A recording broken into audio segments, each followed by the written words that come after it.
All right, hey, we're back. We're going to be talking about the myth of Sisyphus, part two, the what an absurd man.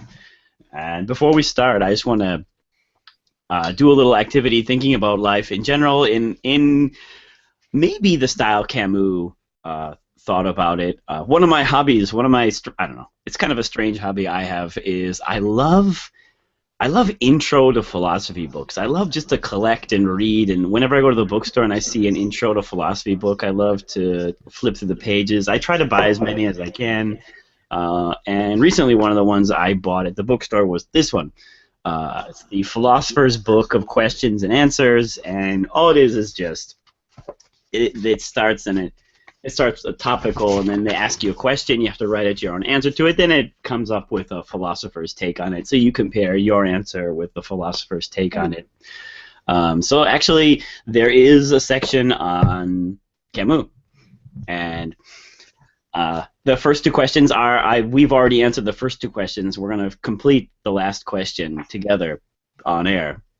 The first question was, what are some goals you had in life? So each of us have 3 goals in life, and the second question was, how will your life change once you've completed those goals?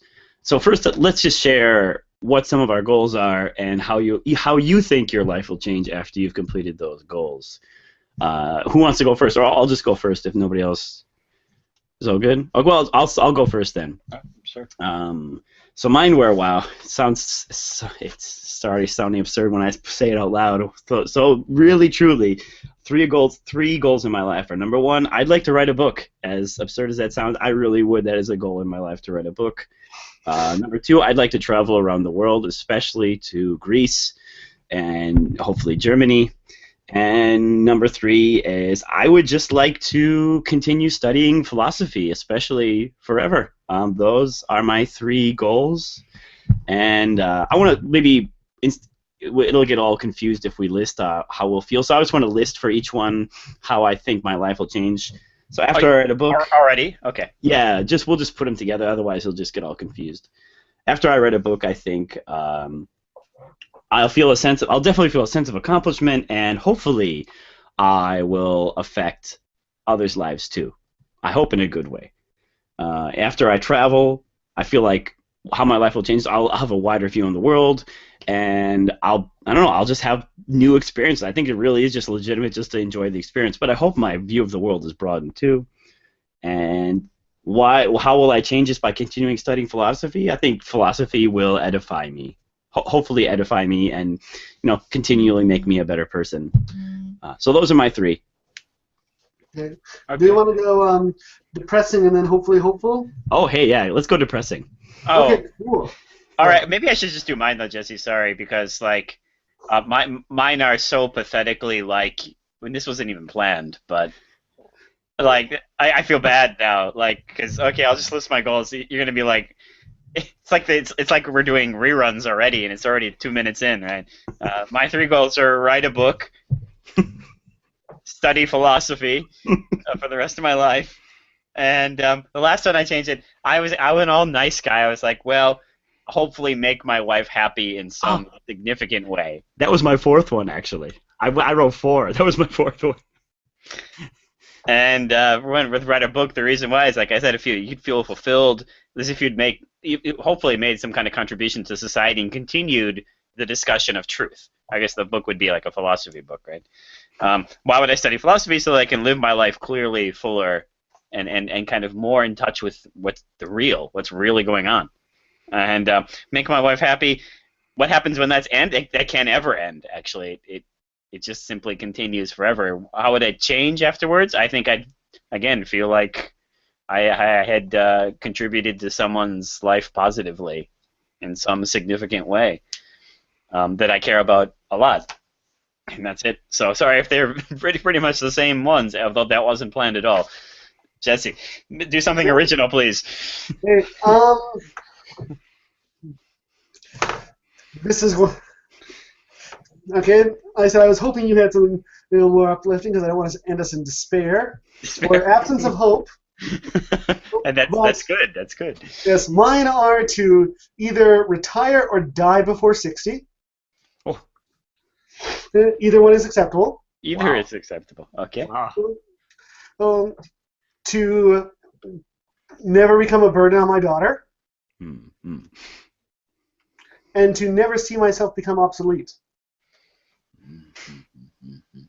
Wow, wow, wow. Interesting. What did you say for like how your life will change after completing those, or what did you put for that? That's the thing. I can't really. Yeah. They end with death. Yeah, they How do. will my life change? Well, it will be as though a world had come to an end. And as though It'll be over. the sun had set on the world. No, Mhm. that was the line, right? Yes. But I don't know. Yeah. I'm jiving in Camus a little too much here. Mm. But I guess maybe what the net effect of what they would be they would reduce suffering. I guess would be the net effect. If you took a little bit outside of your life, hopefully your suffering around you and in you would be reduced. That's pretty much it. I'm assuming I'm going to continue contributing to, well, so long as I'm not obsolete and inconvenience, or, well, I guess as this kind of, this kabuto with my one about retiring, too old to function. So long as I don't fall into any of those traps, I'm willing to contribute to society in some way or another. And I don't see as how pretty much everything is more or less pointless in the grand scale of things, so long as I'm making some sort of significant contribution. And throughout my life, I think I should be satisfied with that. Mm-hmm. All right. Great. Okay. So now we're gonna complete this activity. The third question I have not asked you guys, so I want to ask it now, and I want you to think about this. And this is about your 3 goals. So you wrote your 3 goals, and you wrote what kind of difference in your life, or maybe in others' lives, completion of those goals might make, or might do.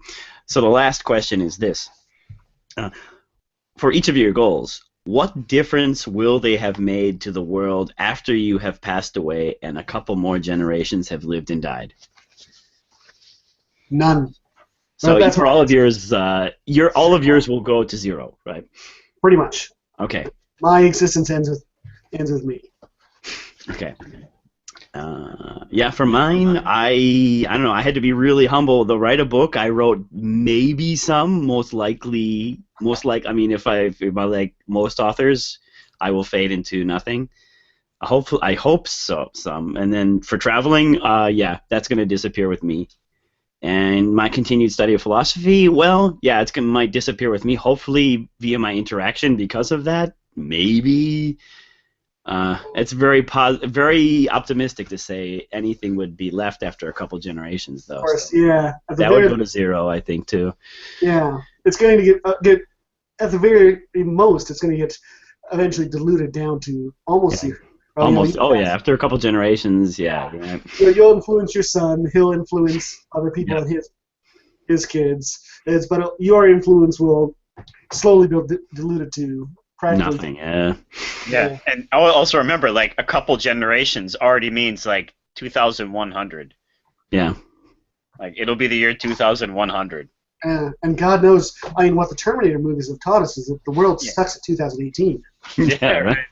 It's all over from there on. Humanity's goals are done already at 2018. Yeah. Yeah, I guess yours is the same as mine, though. I mean, like, the only thing that can ever last a little bit is that book, and then, but yeah, right. I mean, like, there are so many. That's the sad thing about the modern world. There are so many books and so many videos and so many YouTubers and so many everything and content creators. I mean, like, you just can't make the same mark that you used to be able to do without, I don't know, some really crazy super genius or something, right? The best you can be is a king of a niche market or something now, which is what you can best shoot for. Yikes. So we're all kind of in alignment here that in the end, like, everything we do will most likely go down to 0 and disappear. So I guess what do you think? Is Camus kind of here? Is he trying to, at least the guy who wrote this book seems to think Camus is trying to force you to come to this point, at least a little bit, that to realize that eventually everything you do is going to reduce to zero, no matter how hopeful you are, and that this is the meaningless existence he's talking about, that nothing you do will last. Yeah. I want to ask, though, just very real, you guys, by writing that, by vocalizing, by talking about it now, are you disappointed at that? Are you disappointed that what you do will likely go to zero? Or are you kind of ambivalent about it? Kind of ambivalent. Yeah. I mean, ever since Wittgenstein took away my fear of death, I can't believe Wittgenstein was able to do that. I'm pretty ambivalent about a lot of things. Mm-hmm. Yeah, me too. I'm ambivalent. I remember a long time ago when I first read The Myth of Sisyphus, I did feel disappointed. Like when I thought about this point, I did feel a little disappointed. But now I don't know. I feel much more ambivalent about the fact that like what I do will eventually become nothing in the long run, I guess. Yeah. He says himself, it's free. I don't have to worry about, you can imagine if I was like super narcissistic, and super overemphasizing my importance in the world, I could be terrified of fucking up the world for future generations. Yeah. Which, okay, grant that I'm not saying we shouldn't recycle. I know you YouTubers, you're already you could destroy the environment. Yes, we should recycle. Well, I'll let you, Jesse, the Earth is going to be destroyed in sometime, right? I mean, so yeah. So why recycle? The sun's gonna go nova, right? Yeah. Why bother? Well, granted, that is a legitimate point. I mean, humanity is going to die someday. So don't recycle. It's a very logical argument right there. Yeah. No, we should recycle, YouTubers. Not saying we should. But I could, if I felt this extreme pressure that I could impact the world in a significant, lasting way, this would also put pressure on me to act in a good manner. I'd always feel, stress. Am I acting in a way that's going to ensure a good future for humanity? But realizing that, everything I do is going to be, it might live on to my grandparents, to my grandchildren. It might live on to my grandparents. And so it might live on to my grandchildren. You're a tachyon particle. At best. Maybe their kids, my influences will reach down to do through my influence on them. But after that. Yeah. I suppose the extreme opposite would be like thinking like, your actions would somehow affect eternity. You know what I mean? Like your eternal soul might be tarnished forever. You know what I mean? Like it would literally tear at the fabric of the universe for all eternity somehow, right? If you're liberated from that. I think a little bit that's what he's after here, kind of a breaking the bonds of eternity from you. So anyway, I thought that might be an interesting way to lead into An Absurd Man, which is this next, or The Absurd Man, which is the next section. And I guess the whole point of this section is basically, right, what kind of life might someone who fully imbibed the absurd lead? If this kind of sunk deep into your thinking process, how might you turn out? Not how would you turn out, but maybe how might you turn out? And he picks some kind of really vivid examples of how someone might turn out if they live the absurd life.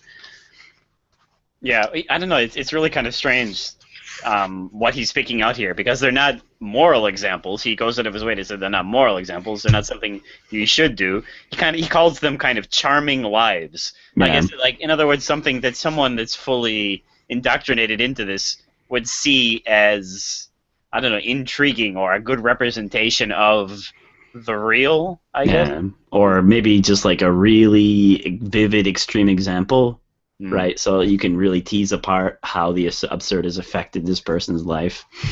Right, because like Meursault in his next book, he's none of these things, right? Yeah, right, exactly. Although he is absurd. Yeah.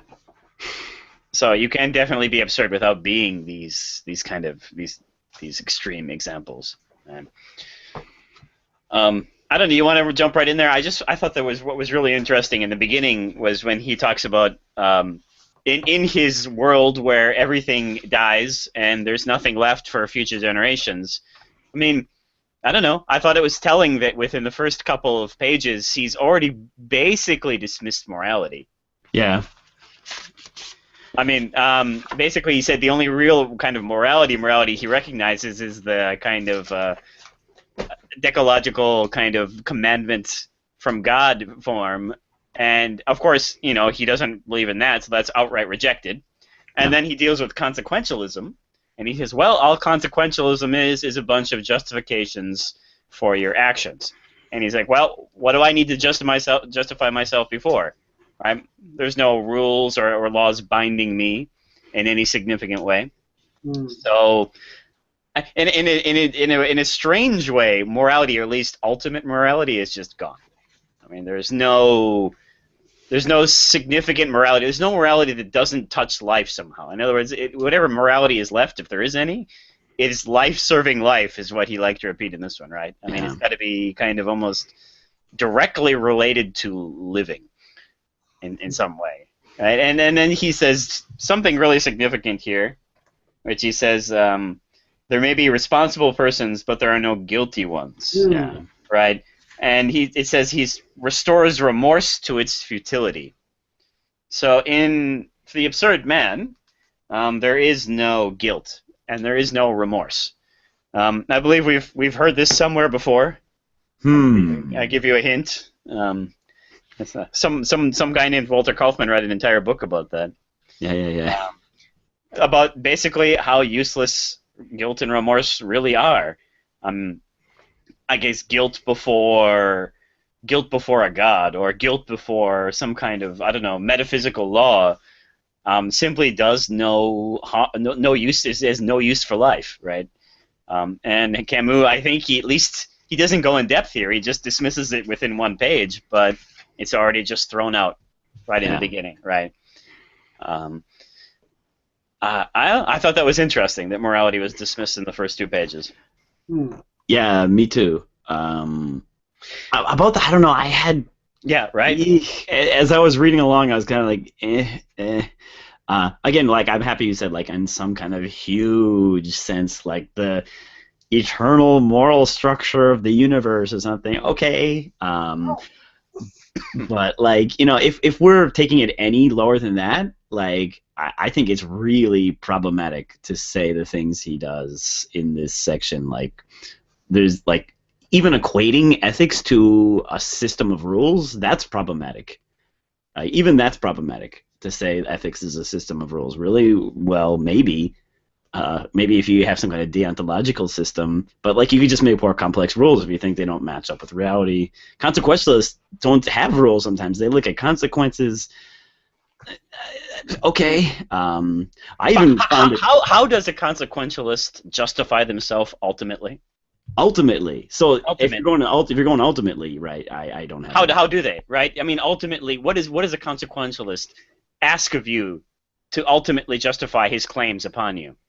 I mean, like, if you are a consequentialist, what stops you from being a total egoist? Completely. I mean, I would have to be something that would have to do with the consequences. In other words, like you would live a less happy life by being an egoist. Right, but that ultimately reduces down to a kind of egoism, right? In a sense, I guess. Yeah, you're right. In a sense, but like, I mean, if you're willing to take egoism, for example, like let's say somebody like Peter Singer, who is quite the super consequentialist. I don't know. I suppose you could pigeonhole it into some kind of egoism, but like it's alien to anything we would call egoism. You know what I mean? Like he's saying, like give away like 30 or 40% of your income Yeah, but he's Every, saying that because ultimately that makes the world better. yeah, yeah. Yeah, why would I actually want to do that? Because that's a better life. Yes. Why is that a better life for me? I guess I mean, What I mean, this is what I'm curious about with the consequentialism, and as much as I'm kind of one side or the other, I'm more consequentialist. But I mean, ultimately, what leg do they have to stand on in the end, right? I mean, like, and if you're thinking about, oh, all of humanity is now better, right? Oh yeah, well, if you believe that, right? But how do you justify that on a consequentialist? on a consequentialist, yeah. I mean, it would have to come down to consequences. I don't know. I do believe some of these consequentialists, though, they would put themselves at a disadvantage to relieve suffering overall. But I mean, it boils down to questions of like. But that's not a. I mean, is that fully consequentialist then? No. That basically, suffering is a bad thing, and that we should improve the human condition, right? I mean, somewhere along the line, something is not consequentialist here, right? Yeah, I agree. I think there are some serious issues, at least for some of these utilitarian guys. They have some some problems here in the fundamental zone. I agree. As much as I'm kind of maybe in their zone, I don't know. I mean, like that's why when he says like, all they are justifications ultimately. I mean, I don't know what to respond to, or how to respond to that. I mean, I guess all I want to say is like, if you claim that, like, I guess I don't know. If we're still talking ultimately, fine. But if we're talking about anything lower than ultimately, I'd be like, yeah, so what? Yeah, but what if I say to you, then you don't know what a. What if I were to say to you, you don't know what a fulfilled life is? Yeah, definitely, I would agree with that. Right. So, without knowledge of that, how does one even build up a consequentialist system? Well, I mean, wow. I don't want to defend consequentialism too much, but why? I think we are on their side, basically. Yeah. I mean, like, I don't think like there can be a moral system that is just devoid of consequences. I totally agree. Devoid of the human world. That's impossible. But like, I'm just saying, like, I just think it's a big jump to say because we don't have. Okay, this is what I think Camus is after in this beginning part, and this is what I don't have. I'm not comfortable with. The reason why he said that little bit about God, the reason why he said like the only set of rules he would take would be the one handed down from God, which I also think is a problematic statement. I don't even believe that one. I think that's wrong too. But I think what he's really after is certainty. In other words, I have to know it for sure. And if I can't know it for sure, or whatever he says, like if I want to live without appeal, you know what I mean? If I can't know that for sure, then it's out. Yeah. Right. And that's not where I'm going. I'm not going to go there. That's a leap. That is a leap in logic, I think. Okay. So just because I don't know doesn't mean I can't try and figure it out. In other words, like maybe I don't know what the good life is, but I'm gonna try. Is that maybe? I guess that this is what I don't agree with here, right? It seems like, well, we don't know, so it's out. Yeah, I can see that. I agree with that. Do you think he's like letting it? You think he does? I mean, I don't know. I don't want to make a caricature of Camus, but it does. I mean, honestly, my first reading it kind of reads like that too. He does say the absurd. Just because everything is permitted does not mean that nothing is forbidden. I mean, at least he helps us out a little bit there, and he definitely says like there are responsible people. Yeah. But at the very least, let's give him credit. And I don't know, and I don't make a caricature of the man, and we'll say like whatever the morality is in his absurd world, that morality is only in reference to life. Yeah.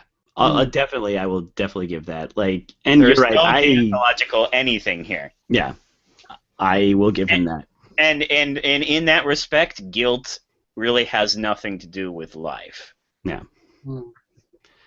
I was almost, as I was reading, I was almost tempted to divide it between his system is good for life, but maybe not necessarily applicable to living. In other words, like it promotes life itself, as a thing, life. But like it really doesn't speak to the living of that life at all. Really, it all just becomes this kind of blur in the middle. Um, Also, I just a little bit. I just want to say why I think that line about God is wrong too. The one he says, "There is but one moral code that the absurd man can accept. That is the one not separated from God, the one that is dictated." And of course, he doesn't believe in God, so I mean, this throws the whole thing out. But like I'm just saying, like even if the absurd man were handed down a code of rules from God, the long and short of it is, how do you apply those rules? Right? If God said, "Thou shalt not kill," okay. Does that mean thou shalt not kill always, or except in times of war, or does that mean euthanasia is out? Like, how would you even apply a dictated set of rules? Where does the certainty come from dictation? Unless God like zapped them into your brain along with how to use them, like Wittgenstein talked about, like how somehow the use is somehow implanted in your brain along with the words. I think the dictation still runs into a problem. Euthyphro. Then what if God were to say, he were to dictate a law that says things would are affected by gravity? That doesn't sound like a moral rule. But he thought it was moral. He thought it was moral. I'm not sure. How would that be applied? I'm not sure. How would you apply that to anything, though? You know what I mean? Like, if God said, tie your shoes before you leave the house, right? Does that mean when your house is on fire too? Probably. Does that mean, like, probably, but I mean, does it for sure? Or what if your shoes don't have shoelaces? When it comes to gravity, how can there be a law when you can't break it?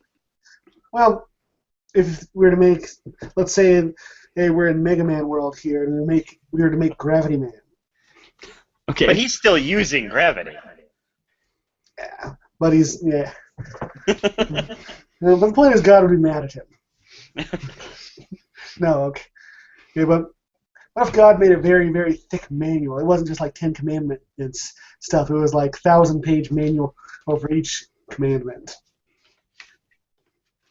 where he explained each and every possible case. I think we would have a better idea. Yeah, I mean, I agree. Like, you could probably work it out quite a bit if God gave you this huge 10,000-page user's manual. But then the question still remains, not only how do you apply it, but the question remains, why should I?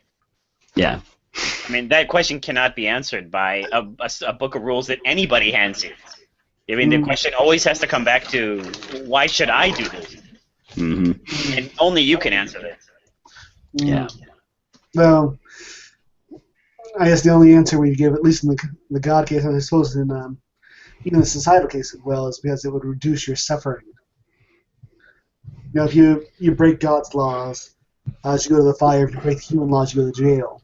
But of course, that's still, if you choose to define your values and point in a way that the jail or the fire is not something that needs to be avoided, or at least because that threat outweighs a certain action. Well, it seems like you would be justified to take that. Yeah, I mean, some of the biblical laws don't seem like they even have anything to do with suffering at all. They kind of seem to be like, will you obey me? Yeah. Well, it's presenting your suffering, because if you don't obey, then you get the fire. You get flayed, right, in the flames. So, are you subservient slave or not? Some of them don't seem moral at all, right? I mean, like, thou should have no other gods before me. I mean, I'm not quite sure what's moral about that, but sure, why not? Well, I don't know. One shall not fry a kid in its mother's milk. That seems pretty on the level. I never do that, though, so don't worry. I am completely moral in those easily done respects. Yes. Very easily done. Okay, that's all I wanted to talk about. I think it would be interesting to talk about. I guess this is a problem for morality a little bit, is ultimately how is morality justified? And I think we're coming to a point now that I mean, if we were to do some kind of video about this, a clear video, but I mean, this would definitely be the topic would be what is life like after the death of God, right? I mean, after we can't reach out to a God, how do we have morality in that world? And that's something I think Christians are struggling with all the time. They don't know how that you can have a moral system that, I mean, in a strange sense, is relative in this world, right? It's not absolute. It's not clear cut. And still have a moral system in the world. Anyway, sorry about that sidetrack. This is why we need moderators. What do you want to move on to next? Should we do Don Juanism? Yeah, this is basically the lover, though, right? I mean, yeah. No need to confine it to Don Juan per se. Yeah, I agree. I that's the way I took it. Yeah. I think he was just pulling because he wanted to have all the elements in Don Juan embodied. It wasn't like he wanted to make sure that we weren't picturing some guy who is just running from woman to woman because he had to fill a hole in his life. Yeah. That's why he used Don Juan. Yeah. But yeah. There's two things I want to talk about here. If you want to, or unless someone else wants to go. Just a little bit. I want to just tell you the way I took these three sections, starting with Don Juan, because it's Don Juan, drama, and the Conqueror. But I kind of almost took these as, in the last section, he introduced kind of the three parts of the absurd also, which were my passion, my freedom, and my revolt. So, but in the first section, he led in with what I think it was something like, how did he go?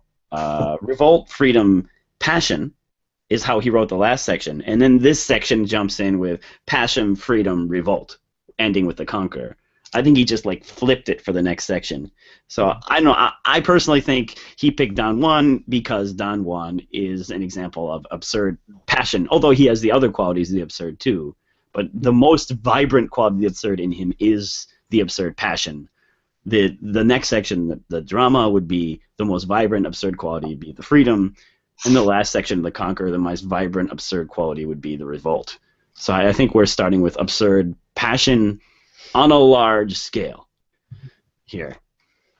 And that the absurd passion section was the section that was really difficult to grasp, I think. It was the section about, it's not quality, it's quantity. Yeah. Everything is just more and more and more, like you breaking records, and nothing really has any quality.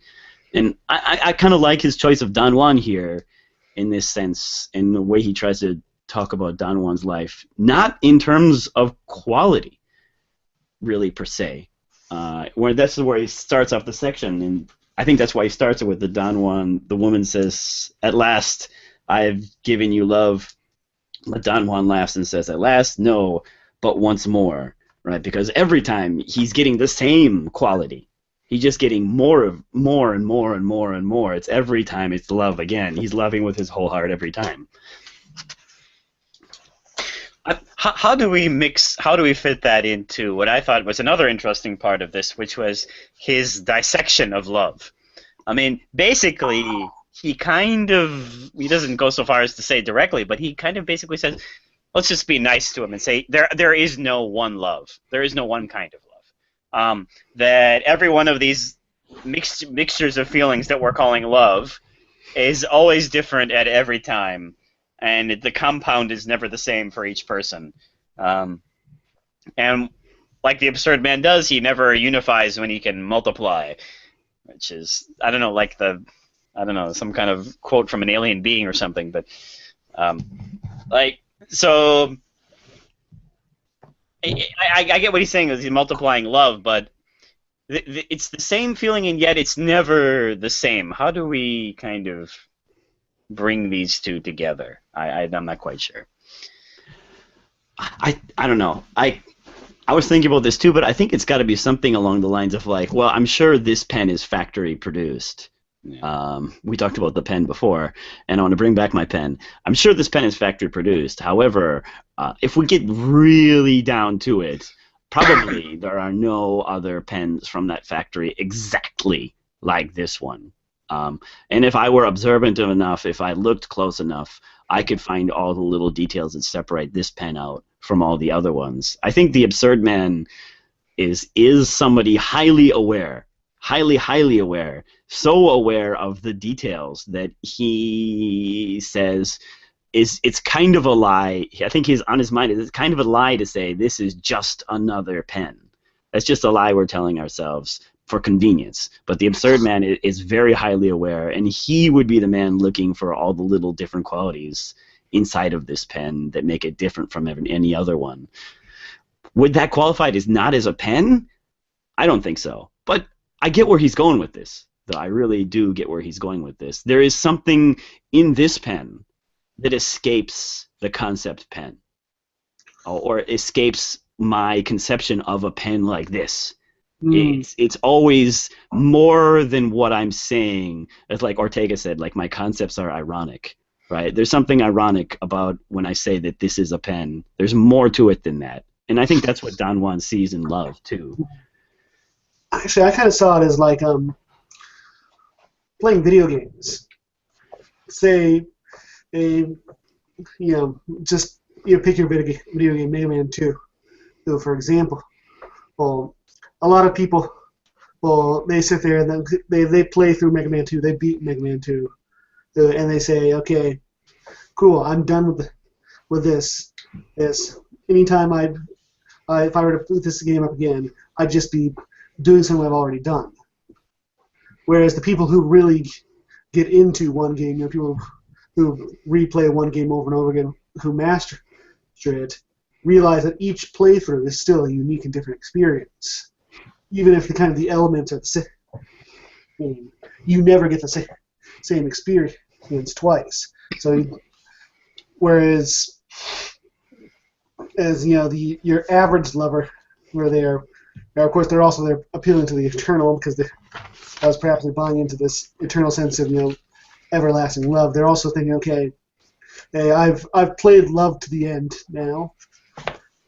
I've goldened, and if you want to use the Japanese word here, I've played love to its conclusion. I don't need to do this again. I've already had this experience. Yeah. So could the idea be that love can sometimes hide the concept of love, which is kind of a big... He loves things that are close by, right? Like things you can empirically kind of see.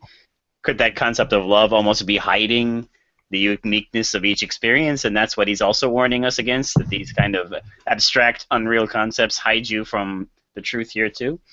Yes, I agree. I think this is what he's after. I really think this is what the Don Juan example's after too. I don't know, like, it just makes me wonder about the section on the passion, though, about quality versus quantity. I kind of still feel like all the pens are different, but some are better. Some are better. Like, even in this series, some are better. I still don't totally buy into it's all about more. Oh, only in this sense that like this, in the sense of like this guy, like an absurd man, is just that committed to the truth. He is not willing to lie to himself. He wants to see the uniqueness in everything, and he's living a more authentic life for seeing everything as unique as the unique thing that it is. This far along the train, I'm willing to go with him, and this is what I really like about this absurd guy. Let me take a stab at that, if I may, because again, this is straight out of Don Juan. The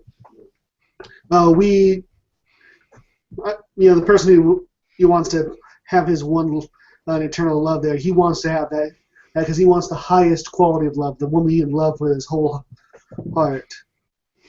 All right, so that's if we put that as like the highest quality of love. Whereas Don Juan, he loves every woman with his whole heart.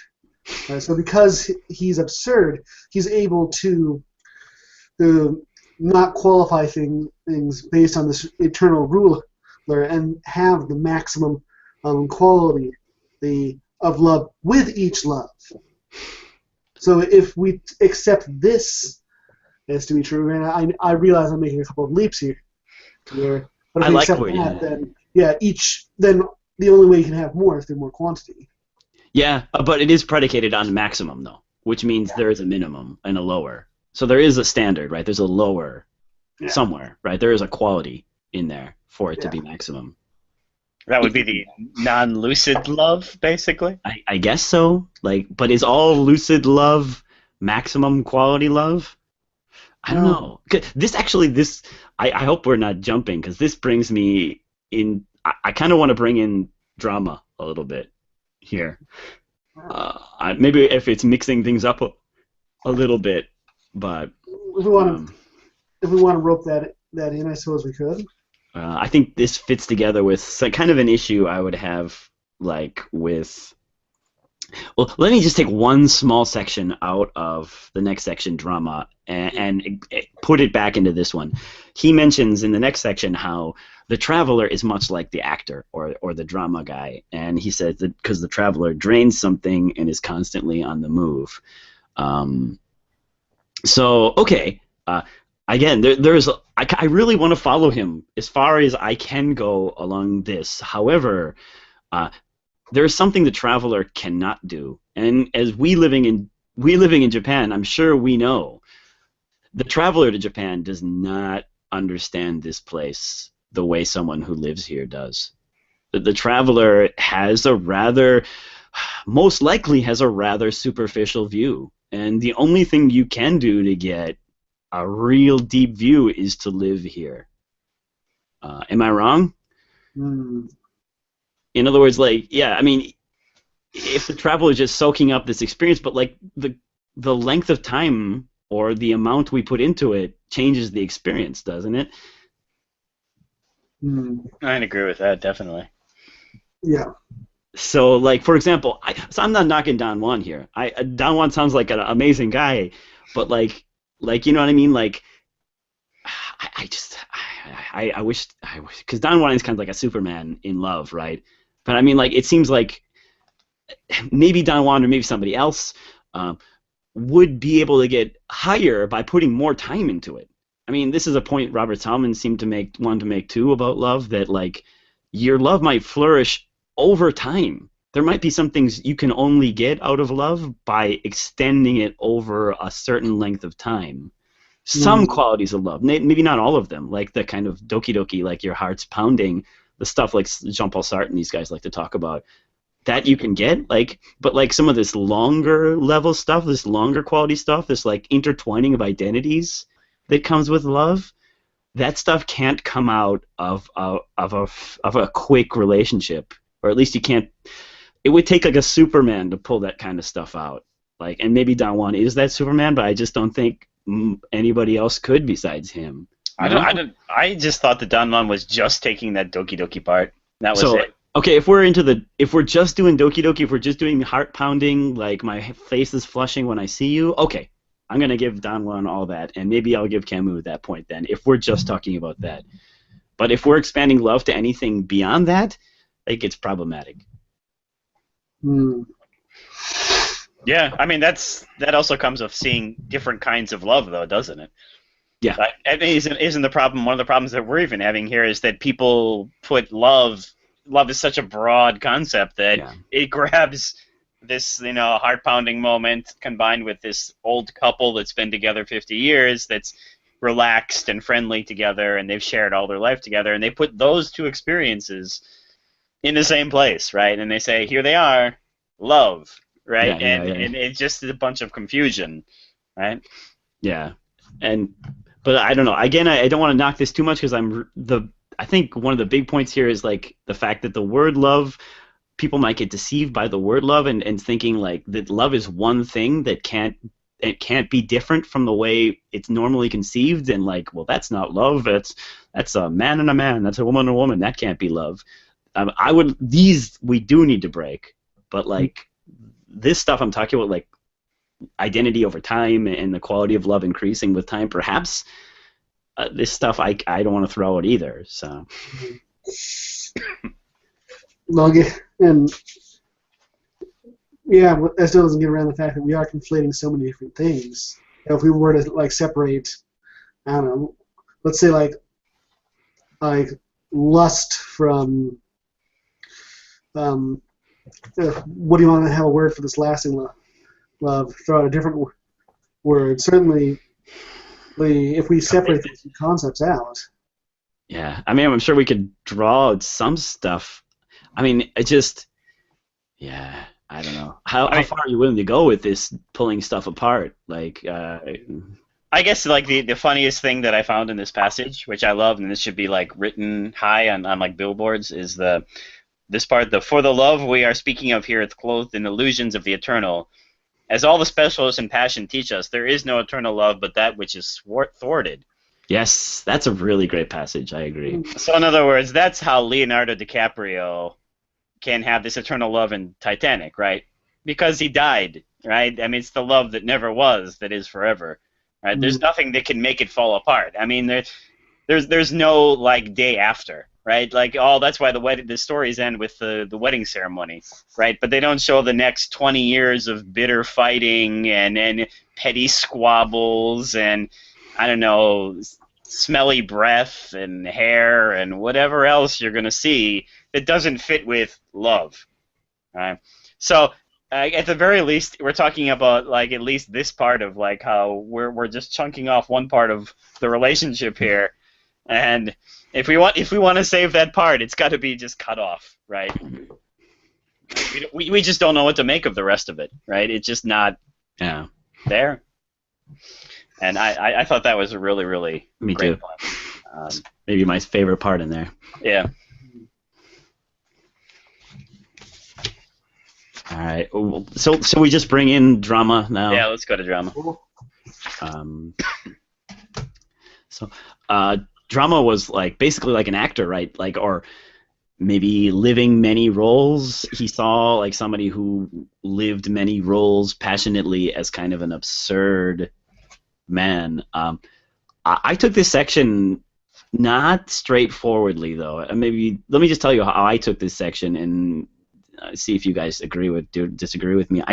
He starts with a quote from Hamlet, and it's what the play is the thing to catch the conscience of the king, right? And I think the reason he started with that quote from Hamlet is because he wants to apply this not just to actors. I think he wants to apply this to you and me and everyone. And the thing is, the actor is someone who's always in the play. In other words, it's someone who's always conscious of himself. And the only way to catch and keep yourself conscious of yourself would be to become like way things like an actor or something, to constantly be self-aware. And I think he thinks if you were constantly self-aware, you might see yourself playing different roles, or you might engage in playing different roles in life in a smaller scale, whereas what an actor does on a larger scale.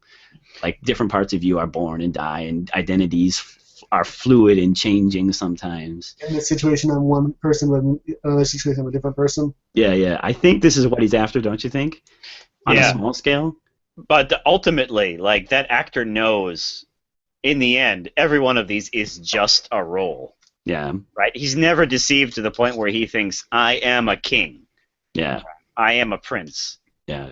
Or whatever the play may be, right? Ultimately, he kind of knows deep down, this is something I'm playing at being. Yeah. Ultimately, nothing really matters. Ultimately, there is no final me, right? I agree. And I kind of wanted to relate this section back to the absurd freedom, which is the section on death. And I think this is why he brings up death in relation to the actor.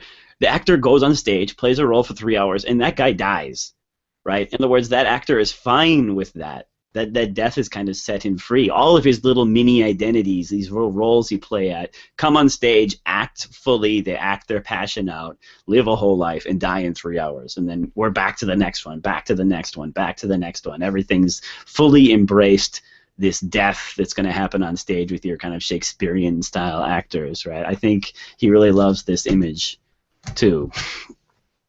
I think on the small scale, he must be thinking about, like, kind of liberating yourself from being what did he say, like just one thing, like I'm a father. Like if somehow that encapsulates all of me somehow. Where I'm not, I can also be the businessman one day, the father, the next day, the loving husband, the next moment, the kind of, I don't know, annoying guy, the next moment, whatever role I'm playing. Of course, I couldn't really be an annoying guy. That would be absurd. Well, though even he touches on this in the first section too, when he talks about how you can't actually know a man. And you can only kind of get a fuzzy picture of him through the sum of his actions. And if you remember immediately after that, he mentions the actor. Yeah. Oh, he does. I totally forgot that he mentioned the actor in there.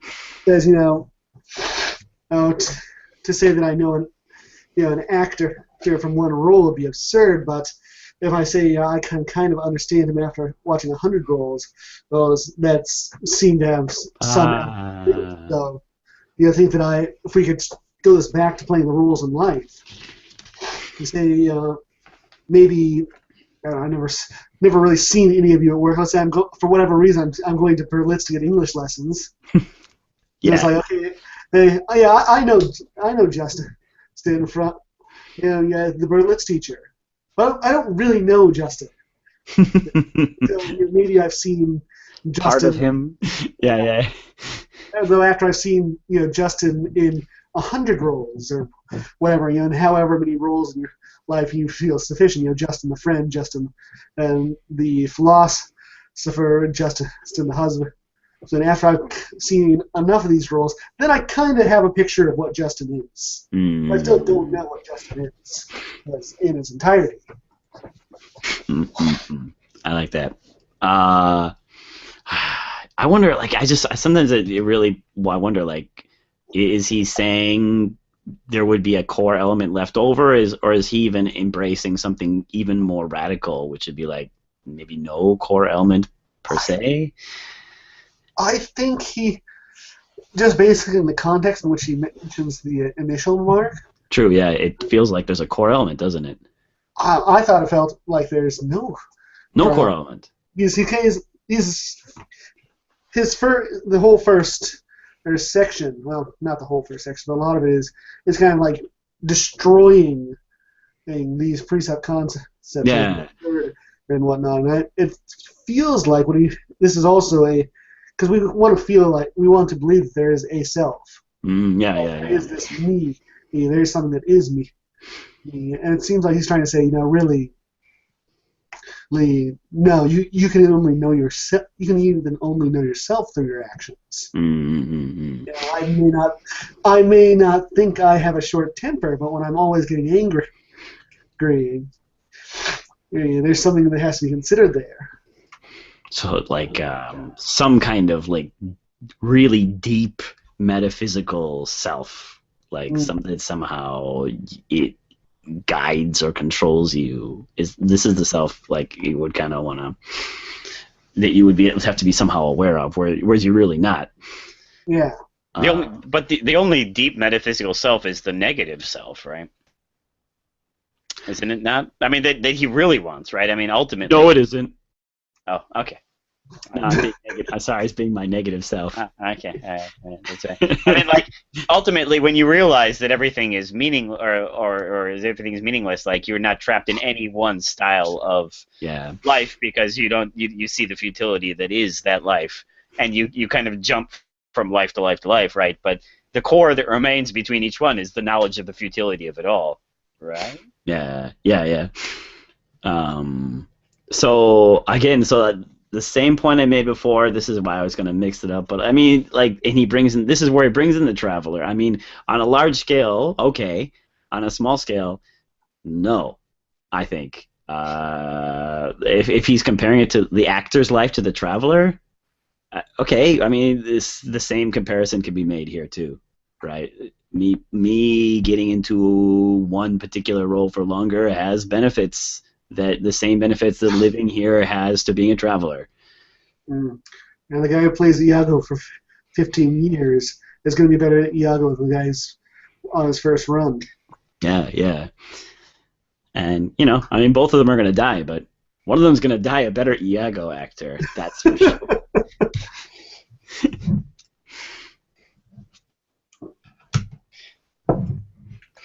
I don't know. Like this part is what troubled me too. Actually, this part is this kind of jumping between life to life to life to life. Right? I mean, like Sam Beckett.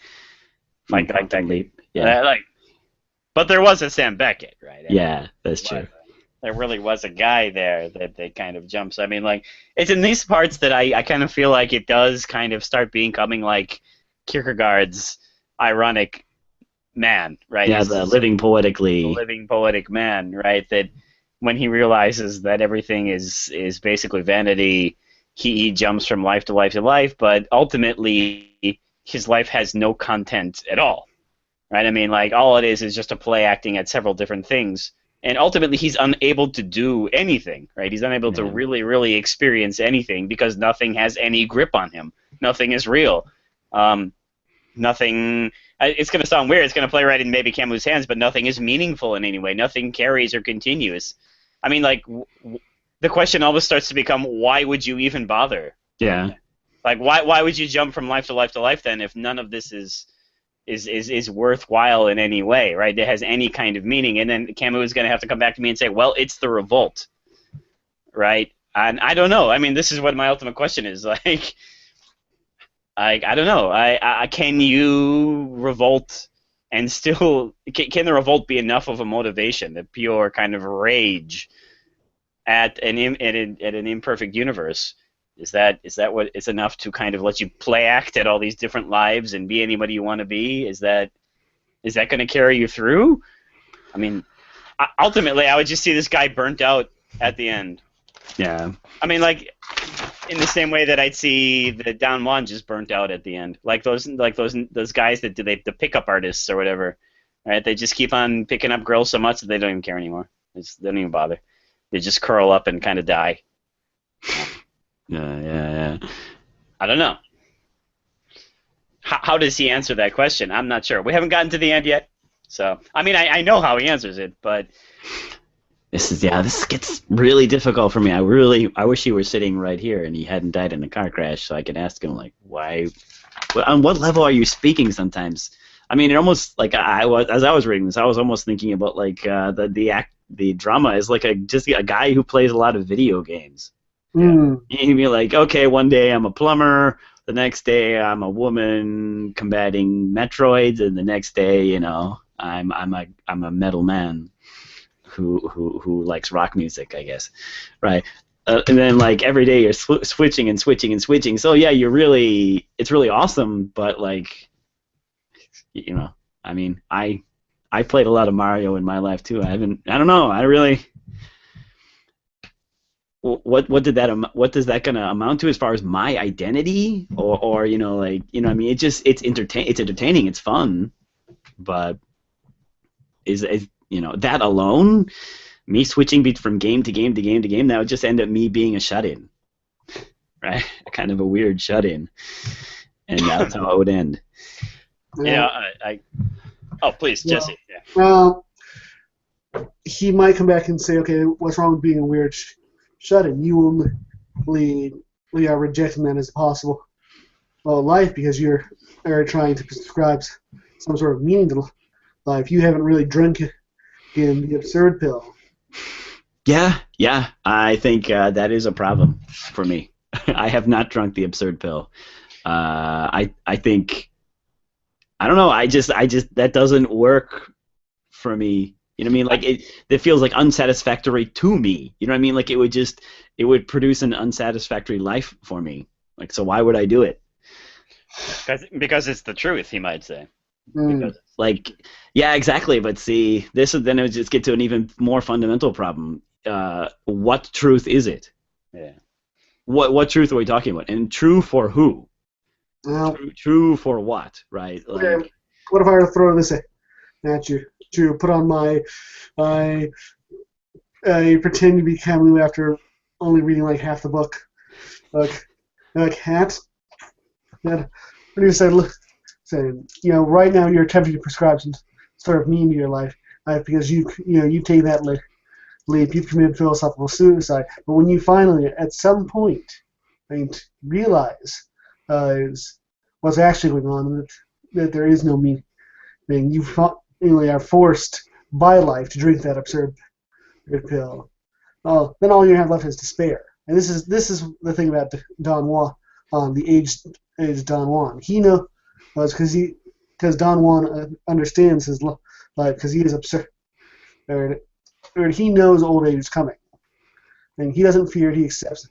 So it's just part of living. I mean, whereas everybody else, because they're trying to place their meaning onto him, they see him. It's like you wasted your life. You're not married now, because they're deriving some sort of pleasure from this perceived meaning that they're buying into. But when they realize, in the end, maybe even on their deathbed, that being married it didn't mean anything in the long run, they're going to feel despair. Whereas Don Juan realized it all along. He's going to be like, what? Yeah, I mean, I guess if you're suffering under the illusion that like somehow being married is going to affect eternity, you're in for a shock on your deathbed. I think Don Juan took his daily dose of red pills. Yeah. Don Juan is a man going his own way. Yeah, he's wow. Yes. Hashtag Mitko. Wow. Yes, I did watch some Sandman, by the way. Took your daily dose of red pills. I got that reference. Hi everyone, Dustin here. Thanks for the contribution, Jesse. Let me talk about some video games now, okay? This is Jesse's question. No. I really like what you said, Jesse, a lot. I don't know, like, I guess my question, my problem is, like, I just worry that how does one continue the passion? Like, I just feel like there's a point when you burn out on video games. If you're just, like, I got to that point, and I had to go away from games for a while, right? I had to step away from them and then come back to them to see them in a new light somehow, right?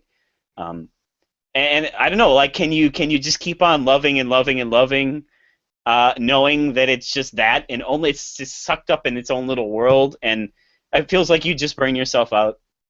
I mean, I just don't see how that life could possibly continue in any real way, unconnected with other aspects of a life. I don't know. It's a very pragmatic thought, but it's something that just really, really strikes me when I'm reading this. Is like, why would you continue? Why? I mean, ultimately, you're just going to burn out. You're on your 100th game of completing Mario, and you're just like, screw it. And you just curl up in your bed, unable to motivate yourself to do any more, right? And you don't have any hope for anything. So, I mean, like, the main point, like again, in reference to video games, for example, like, when we talked about, let's bring this to modern times, Anita Sarkeesian, and like, I don't even Movie Bob to some extent. Some people, well, actually Yahtzee more than anyone, they want like narrative in their games or something, right? They want to have some kind of meaningful narrative, right? They want the games to mean something. And that guy that made Heavy Rain or whatever, video games live in fantasy land? Yeah, Wonderland. Games live in Wonderland. Yeah.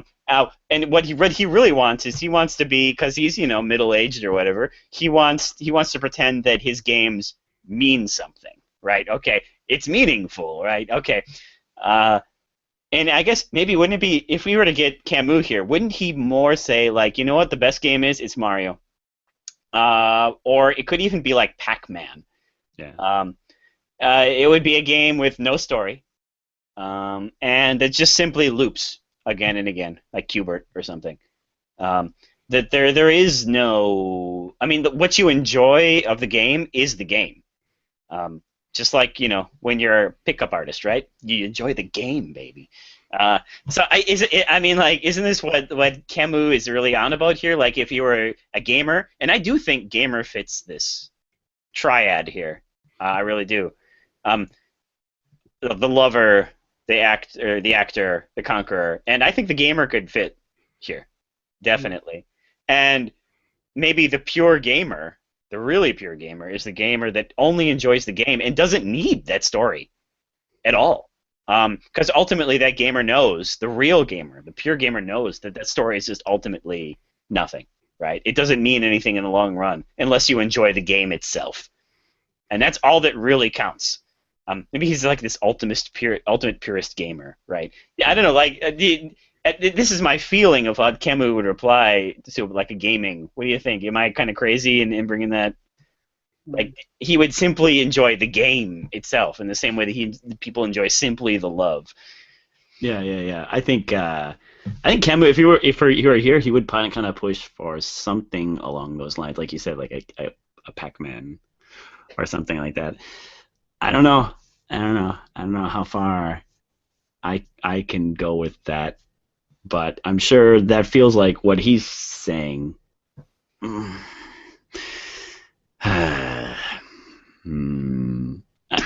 mean, because I do, and one of my favorite games of all time is Mario, by the way, and there is no story per se in Mario, so I get it. Like,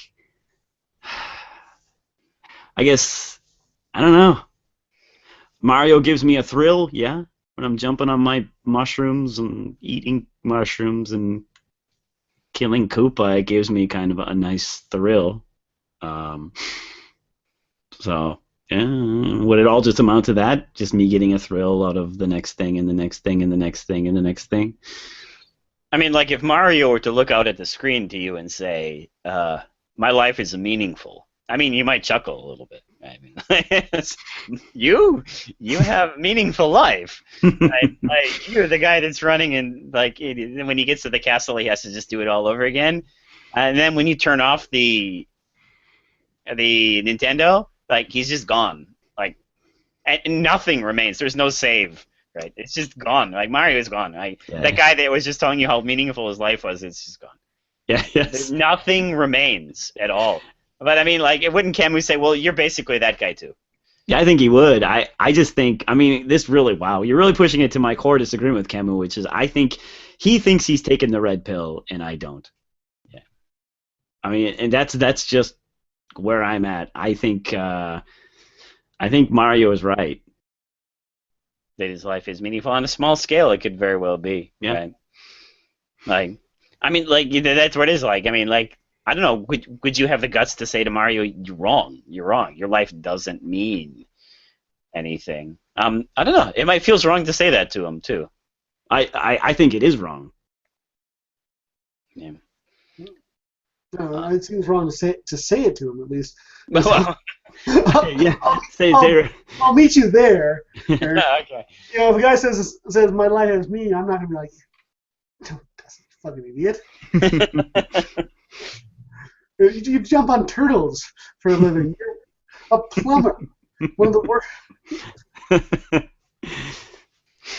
That's a high-paying job, though, right? Like, anyway. Yeah. Well, Don't be knocking imagine that. all those coins he gets from destroying the imprisoned citizens of the Mushroom Kingdom. Yeah. See. Yeah. The mini Holocaust that he's waging on the Mushroom Kingdom. Like, I guess, like ultimately, I don't know. This is where I get what he's saying. Like, if this is what he's saying, is that like the real lover just enjoys the game of love. If you want to play the game, it's not the destination; it's the journey, man, kind of thing. Yeah. Right? I get or that. life, right? In other words, that you just love to live the life that you. So, in other words, if you could, you just play it again and again and again, like. Yeah.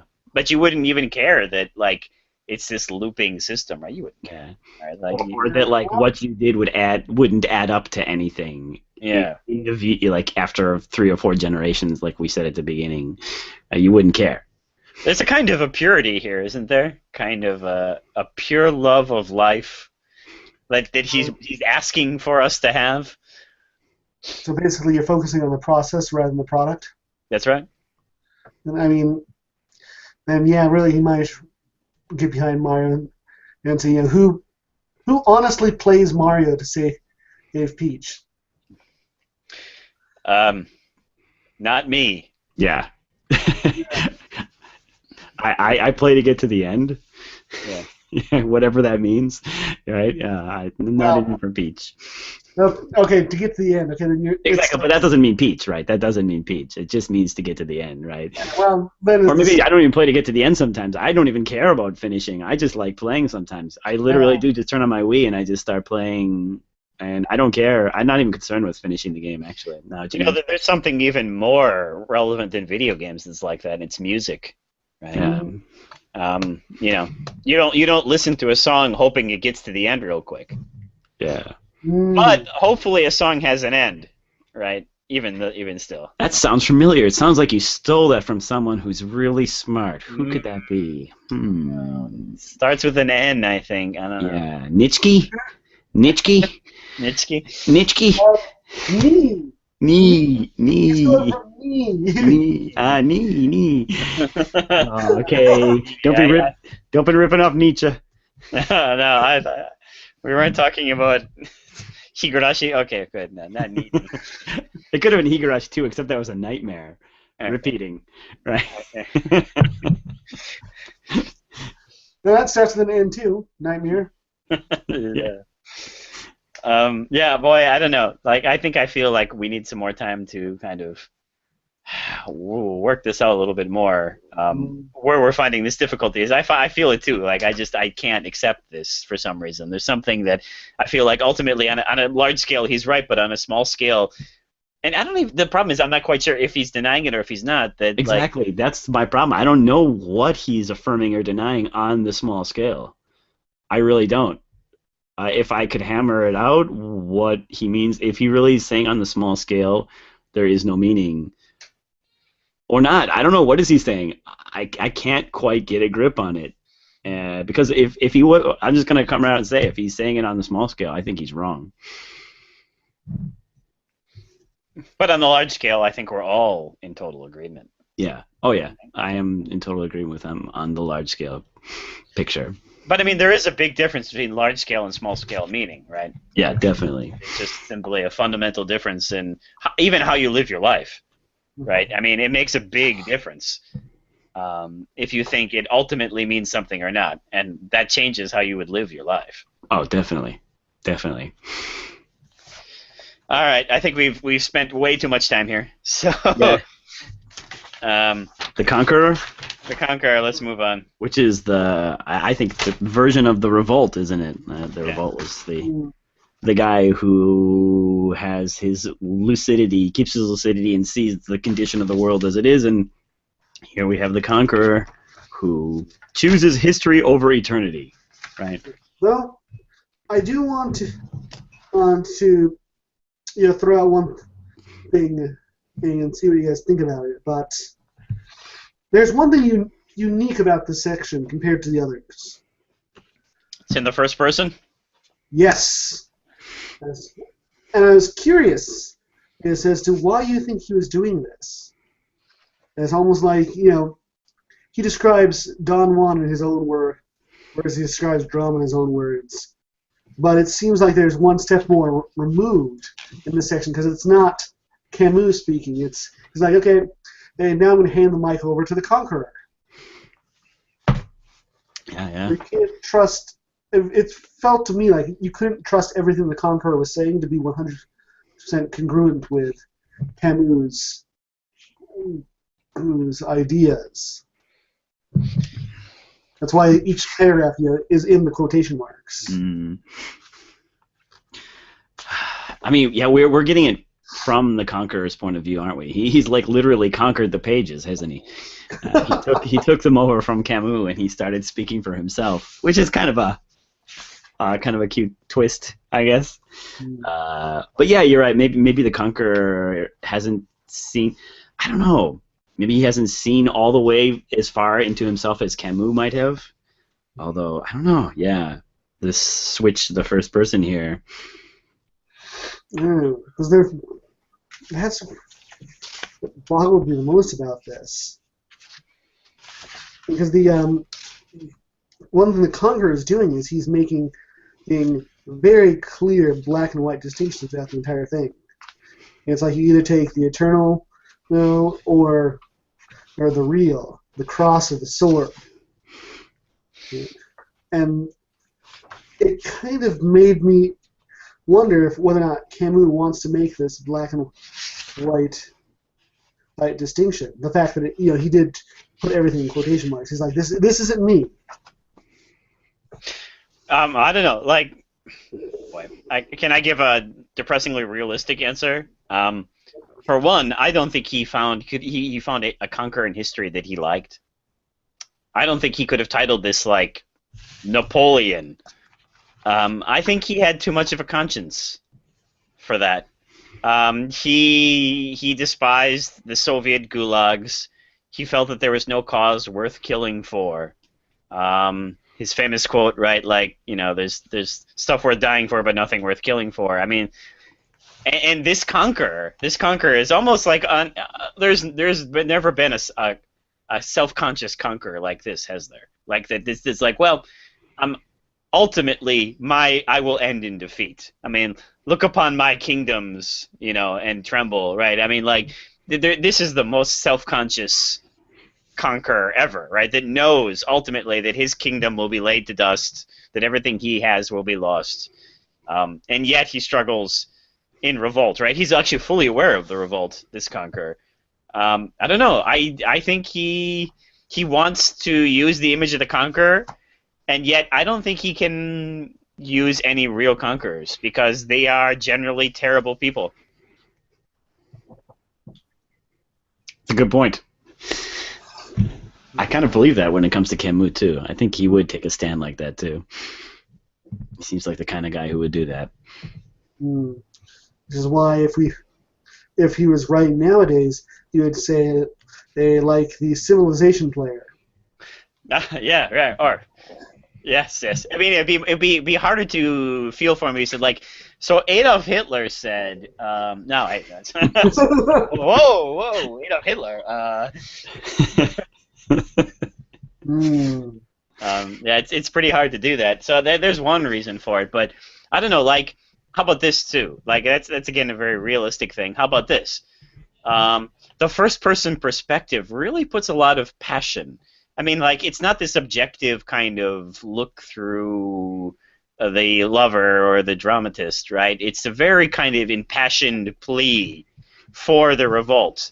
And okay, honestly, I think this is where he needs his impassioned plea, because this is where I don't know what to make of it. Right? This is where we need. I mean, this is ultimately the irrational part of his argument, right? I mean, like, there is no meaning in life, and yet we revolt. I'm not quite sure what to make of that, and but this is what makes you, and it's almost in a weird way. I don't know. It sounds irrational in a weird way, right? And this is where we need this kind of impassioned plea the most. Little persuasiveness on his part, yeah. Again, this is where I want to know how he squares these points together. Is it all? It must depend on what his conception of meaning is and what his conception of ethics is and stuff like that. Does he have a narrow conception of ethics and a really broad conception of meaning? Is that just where we're not meeting? Where I'm not meeting up with him? If he says, like, ethics equals a code of rules by which to live your life by, and meaning is something that's metaphysical and eternal. Is that the conversation we're having? Because then he's fine. There's no problem here to be solved. It's just definitions that are not working out right for me. I'm not sure though. Yeah. Yeah. I mean, it's weird to say that you're ethical and not in a non-meaningful way. I mean, like, that was a non-meaningful ethical action. But ultimately, I think he wants to say that, though, right? I mean, like, when you say that, it does sound like what he wants to say is meaning in a very large sense and ethics in a very small sense. Definitely, I think, especially when we take this Conqueror, it seems like meaning is on the large sense, because he refers to it here as the eternal. He compares it to religion. That's the dichotomy within the Conqueror. So I think meaning is probably on the larger sense, but at the same time, I'm curious because like this is one thing that got me thinking. He said it at the beginning of Conquest. It's at the end of a life, if man knows that he has spent years becoming sure of a single truth. But a single truth that is obvious, and if it is obvious, is enough to guide existence. So he does say that you throughout your entire life you do become one truth. But here we seem to kind of see at least in this world, meaning to life starting to emerge here. Well, I think there can be truth without meaning, right? Yeah. It's certainly possible to have a truth without a meaning to the world. Mm. But I mean, like, how about we continue with this passage in the next one, though? I mean, like, this is where I really wonder. And he says, "Conquerors know that action in itself is useless. There is but one useful action, that of remaking man and the earth. I shall never remake man, but one must do as if." So, I mean, basically, I mean, isn't this kind of saying, well, I mean, I can even, like, in Camus' world, I could fully be that environmentalist that is working for the benefit of the earth 500 years in the future. If I'm acting as if, right? But with full knowledge that ultimately, in the ultimate grand scheme of things, it leads to nothing, right? I mean, like, is this the wrong message to take here? Because, like, acting as if is pretty, I don't know. You can read it in a lot of different ways. What did you make of that? So, what if it's something like, if we pull out Epictetus here, like I said, I think there's a lot of crossover between Camus and Epictetus. Epictetus, he brings up that scene where they have that festival where you pretend and to be something. One person, they draw lots, and one person's the king, one person's the farmer. And he says, okay, you're putting this role here, and you're just playing it out. It's meaningless, but you should still, give it your all to play this role. He's getting along something like these lines, even if I realize that everything I'm going to do is meaningless, it's just when, the festival is over and it's like, okay, everybody's time to go home. Everything I did as the entrepreneur in this festival is just vanishing. But so long as I'm in that role of entrepreneur, I should do my best, even knowing it's going to be nothing. I mean, like, the fundamental thing is keeping in mind that you're acting. Mm. Yeah. I mean, boy. I mean, because he fully admits in the passage the thing the Conqueror wants to do is remake man and the earth, but he knows he'll never do it. Mm. Yeah. I mean, this kind of relates back to the question we talked about at the beginning. Like, the fact, are you disappointed about the fact that what you're doing is going to amount to zero in a couple of generations? I just, like, for example, like, so, I don't know, whatever it is, like reducing suffering, or writing a book, or making your family happy. Do you have to act as if it would be eternal? I don't. Is he asking as if you would be eternal, or as if you could do it? Or even as if you could do it. Ultimate, like, it's like, but you're bringing it back to eternal, then, aren't you? Yeah. I am. Well, I mean, this is because, like, I think he means ultimately you cannot remake man in any big sense, right? Or the earth, right? And change it in any kind of really big sense. Yeah. Sure. Oh yeah. I'm sure that's where he's trying to take it. Definitely.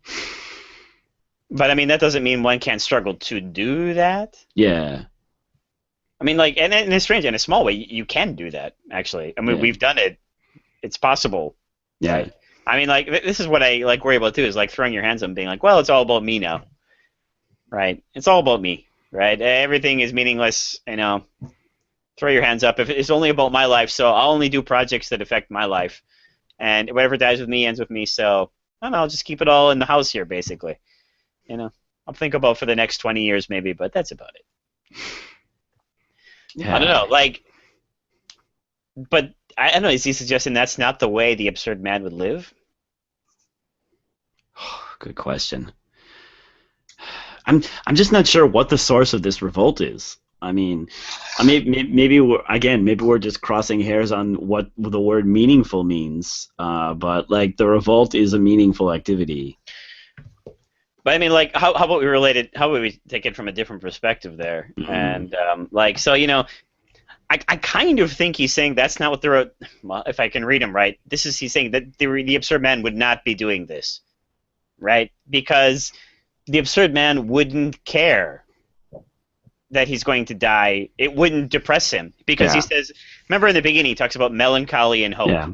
And he says that those who hope have melancholy. Yeah. Right? Do they go together? I don't know. I like that. It was interesting at the very least to think about. I mean, like, are you melancholy because you have hope, or are you melancholy because you have no hope?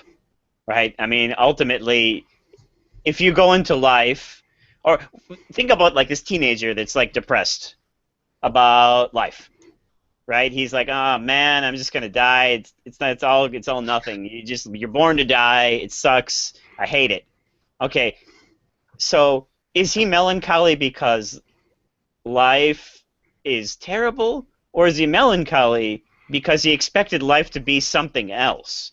I think because he expected life to be something else. Yeah. Right? And this is this in other words, and I guess that is his hope or whatever, right? That is his hope.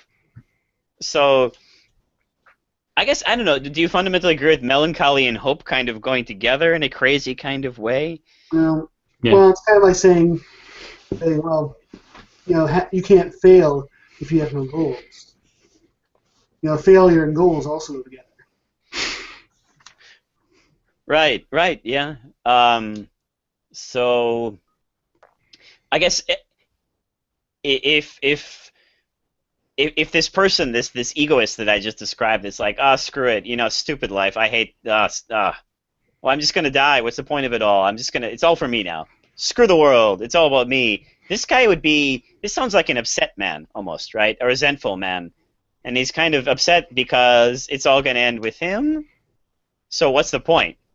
What's the point of anything? Whereas I think Camus wants to balance this with the absurd man who's like, I just get my kicks out of just doing it. Like, the act itself, the pure act of living at itself is enough for me, right? Like, that Mario game is enough for me. Yeah. I totally agree with that, yeah. I mean, is this the comparison he's making here? Is this the I think so. Lifestyles? And that's why he doesn't think that this man... This absurd man is going to be like, screw it, man. It's all about me now, right? I'm just going to do whatever I want to because I hate this stupid place, right? And I never wanted to be here in the first place or something. Or I don't know. I hope that I'm reading him somewhat right on this. I guess this is a part I stumbled over a bit, and maybe I should think about more too, because it seems like the absurd man. I mean, I don't think the absurd man would just be complacent and go with the flow either. He says, like he said earlier, like the absurd man had kind of an eternal discontent, right? But one without hope.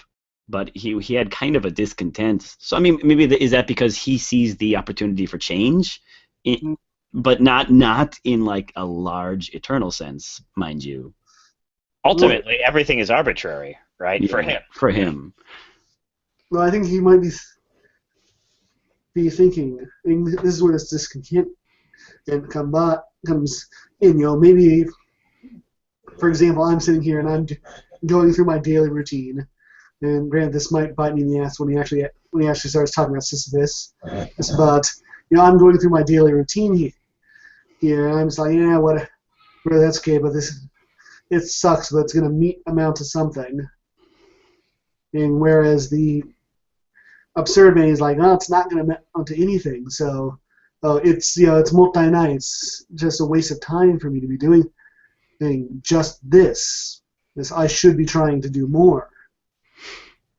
Yeah.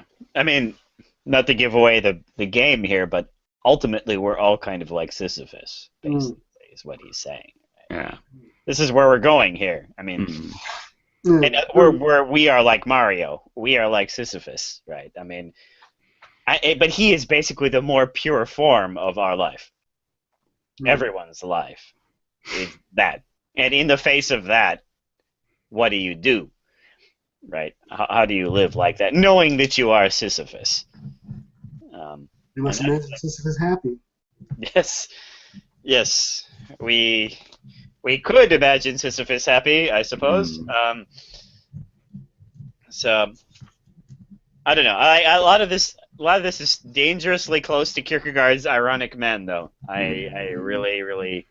Well, I wonder how much this is intentional. Because he said, Kierkegaard, he saw what was going on there. That's why he wrote about the ironic man. And then he took the leap. Kierkegaard committed philosophical suicide upon this realization of the ironic man. And maybe this is Camus saying, no, the ironic man, the ironic man, and he had it right. Because he realized what was going on. He was absurd. And that's the way to be, bitch.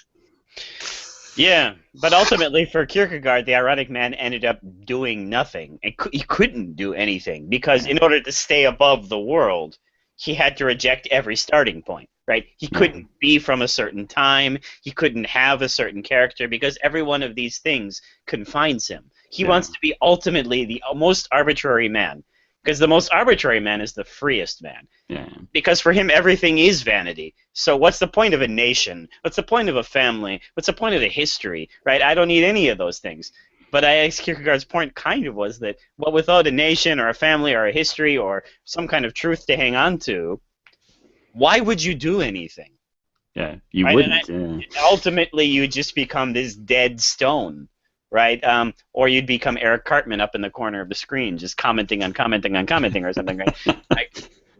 And that's the danger of but I guess the only thing that I don't know what to say about this other than I guess Kierkegaard's ironic man somehow wants to get above the world, right? He wants to best it. He wants to get, I don't know, somehow be better than it. And I guess the best I can say for Camus right now, and I don't know if this is wrong-headed or not, but he knows there is no better, right? There is no way to get above the fray. There only is the fray. Unless you bring in the lucid distinction. Right, I know. And this is the problem. This is exactly where I was going with this. But then there's this lucid thing, which is better than being non-lucid, which is kind of being above the fray a little, don't you think? Yeah, I know. I don't know what to do with this. Right? I don't know either. Maybe the lucid man he's in the fray on an HD TV. Yeah, he sees it a lot clearer. I like that. That's a good comparison. He does have an HD TV, doesn't he? He just sees everything so much more crystal clear. Everyone else has a cathode ray tube TV, but he's got HD flat screen. Mm-hmm. I mean, I don't know, these passages, just some of them read as if they came right out of Camus, right? I mean, I know. In irony, however, since everything is shown to be vanity, the subject becomes free. Yeah. The more vain everything becomes, all the lighter, empty, and volatile the subject becomes, right? And while everything is in the process of becoming vanity, the ironic subject does not become vain in his own eyes, but rescues his own vanity. The revolt? I don't know. I don't know. It's frighteningly close. I don't know what to make of some of this. There are actually some other passages, too, that are wow, that almost sounds as if Camus wrote them or something. I don't know. This is something I want to continue to think about. Me too. Into the next chapter is, can you live or can you act without some kind of connection? I mean, or what is it that brings the revolt? What is it that motivates the revolt? Ultimately, it seems like it's a revolt in impotency. There's just this angry revolt about your impotence to fully change anything. I don't know. It seems like it would be much better just to say, like, if you said, like, well, we can't have big meetings, but we can sure have little ones. Yeah. And we can run with that. But I don't know. We'll see. Yeah. I mean, he almost just seems to take it as a given that you just have this part of, like, you know, there's the world, the irrational, and then there's the mind, which you have. Sometimes he just seems to take it as a given that mind part just, you know, wants to be conscious, wants to be lucid, and you just have this kind of natural urge to head in that direction anyway. Like, and like the lucid man is just the one who maintains the balancing act the best. Yeah, I don't know. I don't know, but a lot of people fall into the mind, a lot of people fall into the world. So where does he get this then? If he really thinks this, where does he get this from? I'm not sure. Yeah, I don't know. I get it though. I get some of what he's saying here. I really do. That you have to love life itself in some kind of fundamental way, right? If there is no ultimate meaning, you kind of have to love what you're doing, even if it is nothing in the end, right? Yeah. And that's actually one of the things I like about philosophy, right? I mean, like, to put it in weirdly Platonic or Kantian, I love it in itself, right? Like, making my wife happy is good in itself. Right? Yeah. I don't need anything else other than that. That's it. And the same comes with philosophy and even travel sometimes, ultimately. I mean, even though I can write it up to, like, it's making me better, but I don't know, some of it just, to me, is kind of like good in itself, ultimately. That doesn't sound very consequentialist, it kind of sounds all Kantian, almost, like. Yeah. Excuse that, and I think if you want to. Yeah. There's that really famous line from Bernard Williams, though, where he said, like, if you love your family, if you love your wife because that's what makes humanity better, you've just had one thought too many. I agree. I think we can all agree with Bernard Williams on this point. Like, if you're like, every time you look at your wife and you're like, oh, thank God I can make humanity better again, right? You're a little bit off. Okay, I gotta read more Bernard Williams. He's a funny guy. Yeah. Can I read my favorite passage then? Sure. And I think maybe all of us think this is the best passage. I'm being presumptuous. Tell me if I'm not wrong. In Italian museums are sometimes found little painted scenes that the priest used to hold in front of the face of the condemned men to hide the scaffold from them. The leap in all its forms, rushing into the divine or the eternal, surrendering to the illusions of the everyday of the idea. All these screens hide the absurd. I don't know, it's just a beautiful picture of how you paint this beautiful picture of the world means something, and you hold it up to your face while you're being rushed to the execution chamber, right? I mean, I don't know. I really, really enjoyed that image of his view of the world, and I think it really clarifies what he wants us to see. Yeah. Actually, it goes, going back to old Don Juan. He would see Don Juan as somebody who he's walking through the gallows without those masks, and he sees it coming the whole time. So he's like, okay, once I get there, they're going to be hung. It's going to be over. Whereas I think perhaps your regular man who rejects this absurdity, who commits philosophical suicide or whatnot, has that mask up to his face, like, oh, it's great. Oh, snap. Yeah. That's when despair sets in. He really is the original Mitgau. He really is. Yes. Wow. Yeah, so I mean, like, okay, on a serious note, all the Mitgau bokeh in this episode. On a serious note, though, I think some men end up going towards Mitgau and MRA because they kind of feel like I think some of them end up marrying because they think it's an obligation, because they think it's the meaningful thing to do, but it doesn't. I mean, like, they're trapped in this, right? But if they're not really enjoying it, like, in other words, I mean, I fully enjoy my time with my wife, and I I don't. I mean, like I choose. It's good in itself to me. Even if all of a sudden, like, it were to just end, I would say, like, okay, cool, right? But I think some of these guys are. This is gonna sound really crazy. Putting up with it. Putting up with it. I mean, we all have to put up with stuff, but putting up with it only because they've been they have that Italian painted scene in front of them and saying, well, this is a happy life. This is a happy life. When for some people it's not. Yeah. For some people, that's not a happy life, and that's just the truth.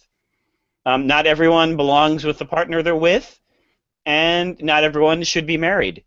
And that's just the real long and short of it. And there are some men that feel that way, and they end up being what MRAs or Midgau, and there are women like that too. I mean, there are women that are told marry, marry, marry, and they don't need to be married. And that ruins some lives, and it makes them angry and resentful, I think. This is thank you for taking your daily dose of red pills. Sorry. Oh, God.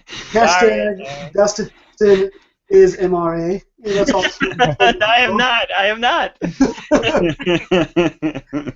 Dustin goes his way. Dustin going his own way. I thought we could like make Fitgau or something. Philosophers going their own way. Wow. Like a version of a Midgau. But anyway. Okay, so I had to end it on a humorous note. Somebody has had way too much time on his hands the last couple of weeks. Is all I'm saying. That's just the obvious truth here. Wow. All right. So life might be absurd, but I think you should, definitely find better ways to occupy your YouTube time. Ultimately, it ends up in the same place. Oh. Basically, you're going to spend your entire life by forming one truth. So let's just maybe think about what you want that truth to be. Yeah. Well, I mean, we already all took the red pill anyway. I mean, it's just that we took the red pill. Come on. Maybe it's not the red pill they think it is, but we took the red pill. We're not taking little oval-shaped blue pills? No oval-shaped blue pills. No. Not yet? Okay.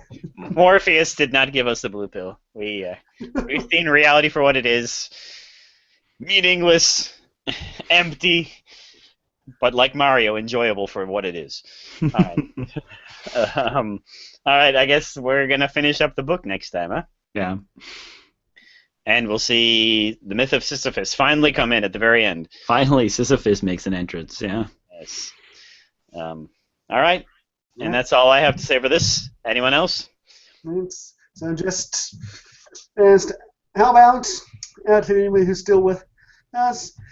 Of course, any comment you want to leave is cool. Well, if you kind of feel like participating in the conversation, why don't you answer the 3 questions that Justin asked? Which, once again, what are they? What are 3 goals in your life?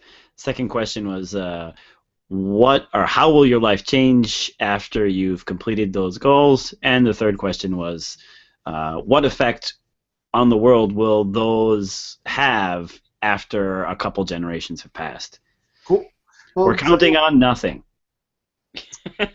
But of course, if you want to prove us wrong, you want to say that my goal will last. Yes, please. We'd love to hear from you. Doesn't have to be 3 goals. It can be 1. It can be 5. Whatever. We all know YouTube comments last forever. Of course, yeah. Google doesn't screw those up at all. No. YouTube keeps those in the vault. In the vault, baby. In the vault, locked forever. Yeah. It doesn't happen that sometimes we can't even answer them. They go away so fast. No. Well, they came back. They came back. They come back sometimes. They're resurrected like Jesus. Yeah, they like that chair from the Philosophical Investigations. It keeps on disappearing every once in a while. That's an excellent comparison. Is that really a comment then? I don't know if it disappears. Yeah, it disappears, but it reappears. Is that a comment? I don't know. How extensive is our concept of comment there? It doesn't cover that, I'll tell you. It doesn't cover that. But anyways, yes, please, comments in the comment box, answer those questions, and if you feel so compelled, if not other comments are of course welcome. We respond if they don't disappear. There, if you haven't clicked already, click the subscription box. It's somewhere around here. And yeah, have fun. We look forward to seeing you next time. See ya.